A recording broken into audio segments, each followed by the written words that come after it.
the role of a bishop today in our context. Right. Talk a little bit about.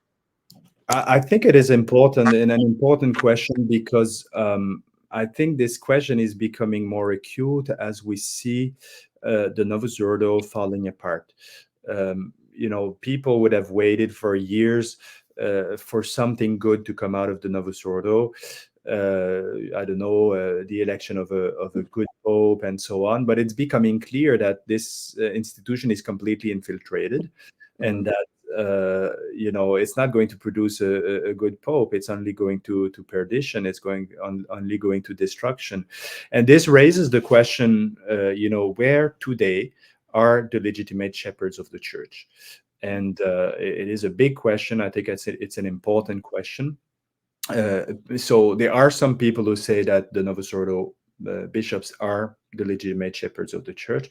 Then I have only one thing to tell them: well, go to the Novus Ordo, go and unite yourself to the legitimate shepherds of the church, and submit yourself as the assentiment of your intelligence and of your will to the teaching and the orders given by this Novus Ordo hierarchy. Go celebrate the LGBT community with them. So do follow their leadership, because one of the three conditions to be a member of the church is the profession of the true faith, then the sacraments of the church, receiving the sacraments of the church, and being submitted is the third, being submitted to the legitimate shepherds of the church.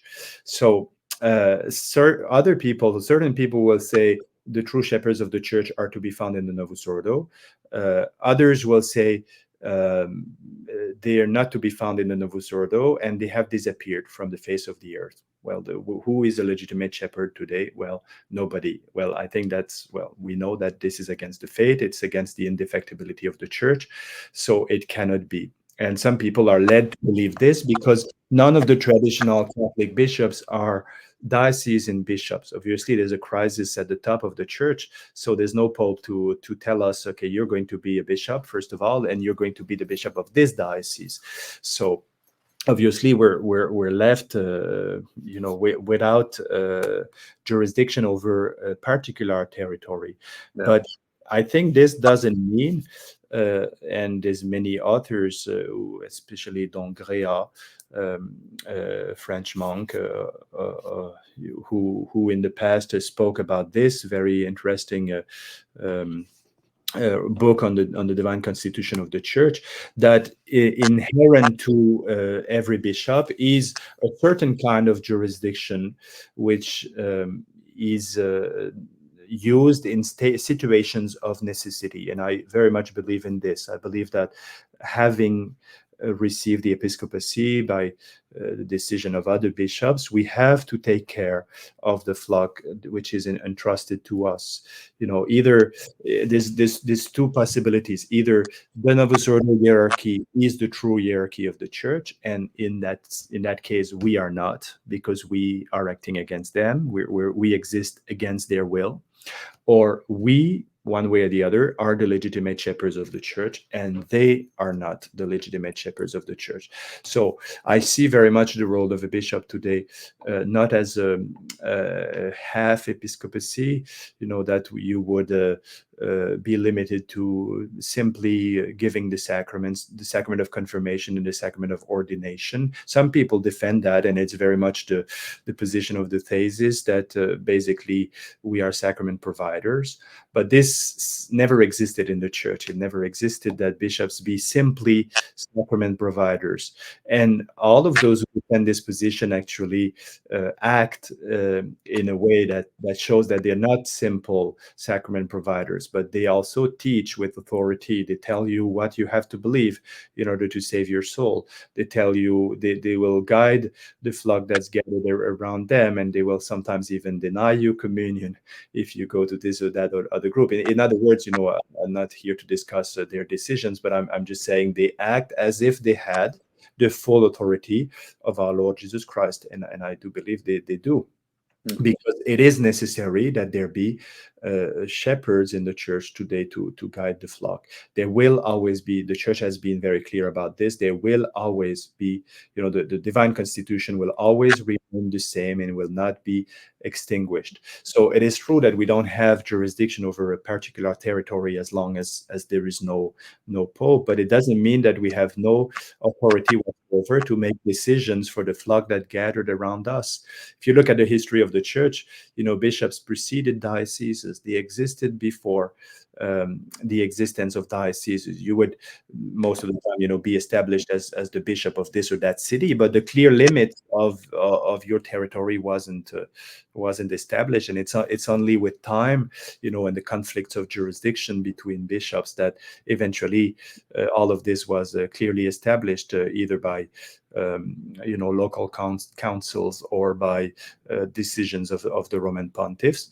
But I think it's very important, because if we're saying that the legitimate shepherds of the church are not in our midst today, in the midst of tradition, then we're saying that we're not the church. We're not the church of our Lord Jesus Christ. We're imposters. We're people who are not, the true shepherds of the church. So some people will invoke, and they invoke Pius XII, or rightly so, to say that, Pius XII has said that there's no jurisdiction without the intervention of the Roman Pontiff, and this is true in normal circumstances. But I think if we look at the history of the Church, it is clear that this delegation of the Roman Pontiff has not always been explicit. Very often in the first centuries of the Church, there were bishops who were unknown to the Roman Pontiff, who did not know the Roman Pontiff themselves because of distance, because of difficulties of communication. So I think there must exist something that is more implicit in times of crisis, when recourse to the Roman Pontiff is not possible.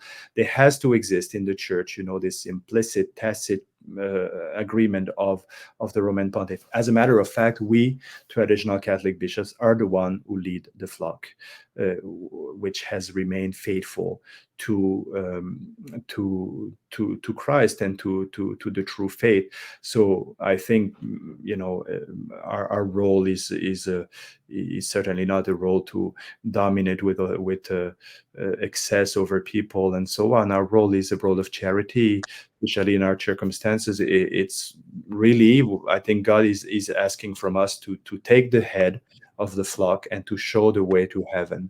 So I see the role of a bishop, first of all, like this: the shepherd. Bishop is a shepherd. He's not so much a doctor. Yes, he has to teach, but if the resume of his role is to be a shepherd. In order to be a shepherd, he needs to know. He needs some knowledge. He needs to be a doctor to a degree, but he needs to be mostly a shepherd, which is the one who makes decisions and shows the way, shows the path to the kingdom of heaven. And obviously he will help himself he will surround himself as much as possible with priests who will help him in doing so. So another role obviously is certainly to prepare, to form priests for the church, for the local church he has to take care of.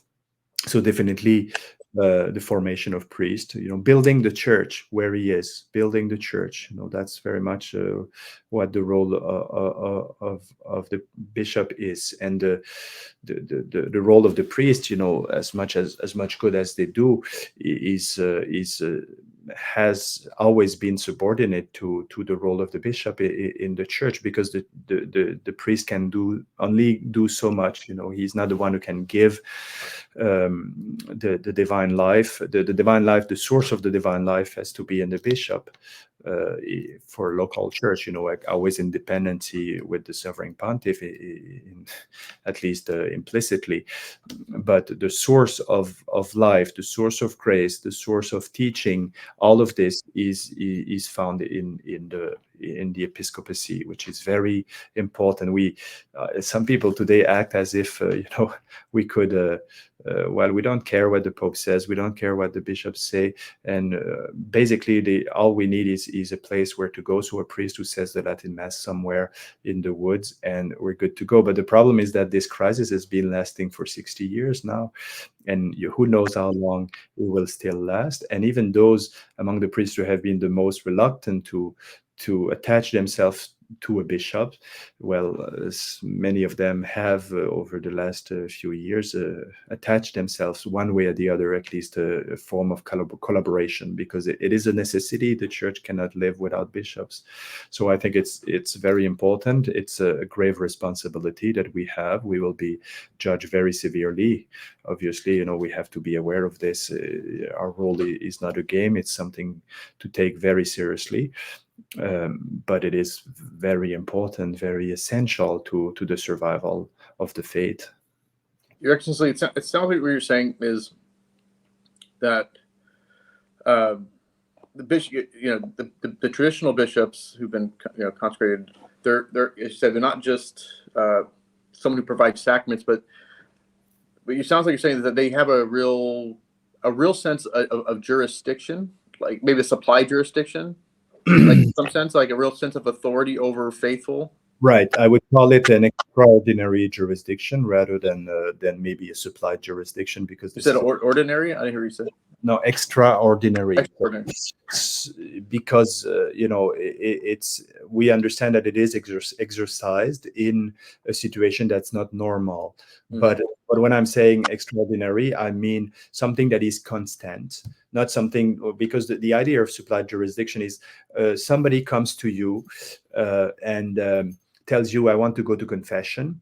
And then, well, some will say the faithful gives you jurisdiction. That's completely false. In order for you to the need of the faithful gives you jurisdiction. No, the jurisdiction comes from God. So others will say God gives you jurisdiction every single time you have to do something. And we've been living something that requires jurisdiction. So we've been living for 60 years in a state of supplied jurisdiction where jurisdiction has been supplied only for individual acts that you have to pose. But I think this is false. I think this is not in line with the teaching of the Church. It's a novelty. It's something that's never been considered to be possible in the Church. It's a novelty. I think we have to explain the jurisdiction that we have in a different manner as something permanent, because we do act as the permanent shepherds of the Church. It's not like I'm walking around and I meet people who see me in my cassock and say, hey, you know what, I want to go to confession. No, I've established a church. I give them the schedule of confession. I tell them when they should go to confession. I give them rules for the sacrament of marriage. I want you to come over and have a marriage preparation, and so on and so on. So everything we do is what legitimate shepherds of the Church have been doing for so long. So I think the only thing we can explain it as you want. Some have spoken of the universal jurisdiction of bishops in state of necessity. In other words, God gives a bishop a power to rule and govern the whole Church, not in the sense of a supreme power, but a power that's not limited to a section of the flock. Some others speak of extraordinary jurisdiction. Call it as you want. All I'm saying is either the Novus Ordo bishops are the legitimate shepherds of the Church, or we are the legitimate shepherds of the Church. There cannot be, it's against faith, there cannot be a situation where there is no legitimate shepherds in the Church anymore. This is against faith. It's been defined very clearly. I'm curious if or just my thoughts on this is that if it almost seems natural that the different traditional bishops almost set up their own kind, not maybe intentionally, but just maybe it just falls this way, their own jurisdiction, or like almost like their own like diocese area. For instance, I'm just thinking like you're in the Maritimes, right? I would think it would be odd if another like traditional bishop kind of put up shop in your area, and like, you know what I'm saying, and like started like and then bringing priests in that you get what I'm saying? Like, it would seem like there must be this sense of, Well, hey, we're not going to go in your area, we'll come in our area, and maybe we can work together. You know what I'm saying? well, what we're saying right now is a disorder, a complete disorder. Why? Because bishops they have no desire to gather together and to discuss all of these things. You know, usually this should be done by the Roman Pontiff, but in the absence of the Roman Pontiff, there should be a will among the bishops to sit down together and to say, hey, you know what? There's no Pope, but we're not going to be each building our small empire and fight against each other and condemn each other. Why don't we sit down together, agree on the situation of the church? Is this see vacant or not? Is it materialitaire? Is it formalitaire? Is it completely or not completely? Okay, agree together, and then is there something we can do to get to find a solution to this crisis of the church? If we agree that there's nothing we can do at the moment, at least at the moment, at the universal level, there's definitely things that we can do at a local level. And one of the thing is, become efficacious in our work. So it's not normal that a priest who lives on one side of the United States takes the plane and goes on the other side of the United States, and vice versa. So there's a lot of effort that's being destroyed there, and infights, scandals to the faithful because they see their shepherd fighting against each other. So to me, yes, it's not without any of us for now claiming, because there's no authority that has done so, but without any of us claiming a territorial jurisdiction, there's definitely a sense that wherever there's a bishop, there's priests attaching themselves to him, there's faithful attaching themselves to these priests and to this bishop, and there's no reason if somebody calls me from Cincinnati, Ohio, I should be able to tell them, well, go to St. Gertrude the Great, and so on. There should be, but this would become possible because sometimes it's not possible because of these infights. This would become possible from the moment everybody would put aside his own pride and say, okay, I might not agree on everything with other bishops, but let's gather and speak, because that's how we're going to agree. We're never going to agree together if we don't speak together, if we don't discuss things together. Yeah. Well, hopefully this.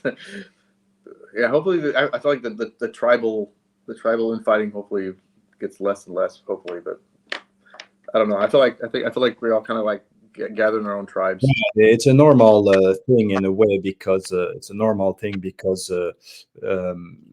no head, there's no sovereign pontiff, so obviously the children are going to fight against each other.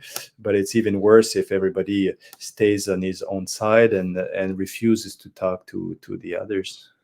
One thing in this kind of vein is you sent me the photo of you with Bishop Pivarunis and Father Saunders. Right. I was happy to see that. I thought that was nice. Maybe you could be able to talk a little bit about that meeting, or. Well, yes. I could just say a few quick words about it. So I wanted to meet. So I'm the one who requested this meeting with Bishop Pivarunas. The main reason is that we have, I've been serving the missions in Quebec, and Father Saunders, who is a priest of the CMRI in Ontario, has started to come at the request of the faithful to visit them as well, and he notified me, etc. But I thought that it was just better and more natural that we, after the episcopal consecration, that we bishops would discuss together and make sure that we're not fighting against each other on this territory. For me, it's the only place where there's a cross of two non-Unacum communities on the huge territory that I'm covering is Quebec. So I want to make sure that we collaborate with each other. We might keep our differences. I'm not the CMRI. They're not in agreement, I would believe, with everything I think and I say. But we're in agreement on the Catholic faith, and so that Bishop Pivarunas, and that's also a consequence of we could discuss that another time maybe, but that's also a consequence of this role of shepherd, which I see in every bishop today. It is that sometimes because of the circumstances, because of the present circumstances, some will take a decision on a certain matter. A bishop will take a decision on certain things, which will apply to his flock and to his priest, and the other bishop will take a different decision. This existed in dioceses before. In this diocese, you had to fast on a certain day. In the other diocese, you didn't have to fast on that day. So there's room in the church for some differences on practical things. And with regard to certain aspects of the crisis of the church and certain decisions that must be taken, it seems natural and normal to me that until we get a unity again by getting a sovereign pontiff, that there be differences. And I think so.